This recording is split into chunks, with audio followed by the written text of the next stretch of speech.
Сәлеметсіз бе? Автокөліктен салон күту арнасына қош келдіңіз. Бүгін міне біз Hyundai i30 көлігін қарастырып кетеміз.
Орындықтың жағы былғармен қапталған.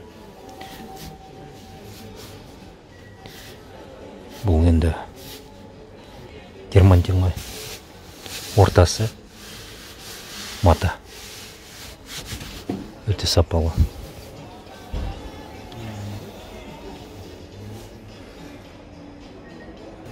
Терезе жапқыштары бәрі автомат. Айналарда жиналады екен.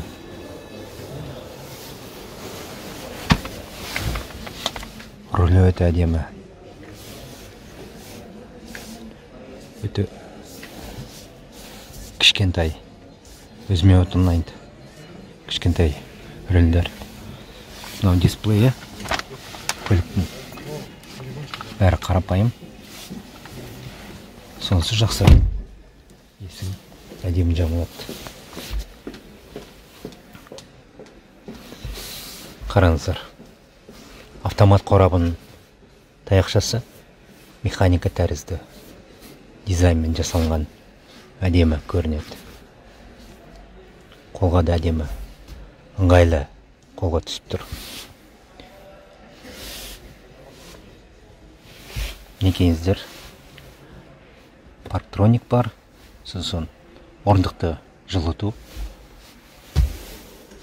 Оң жақтағы орындық және жүргізушінің орындығын жылыту. Рулінде жылытуға болады. Мынау драйв мод, яғни спорт, эконом деген ғой.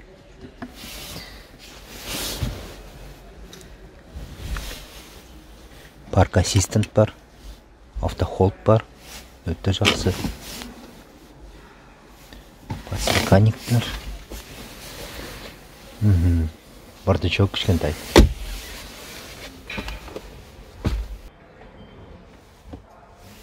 Бюджеттік көлік болса да, бардачогында жарығы да бар.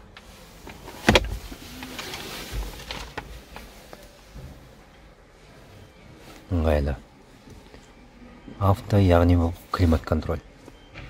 Екі зоналық.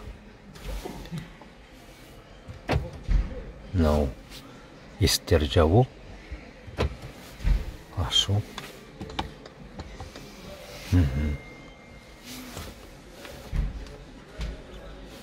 Өте сапалы көлік. Алматыда шығарылады, бұл жиналас құрастырылады.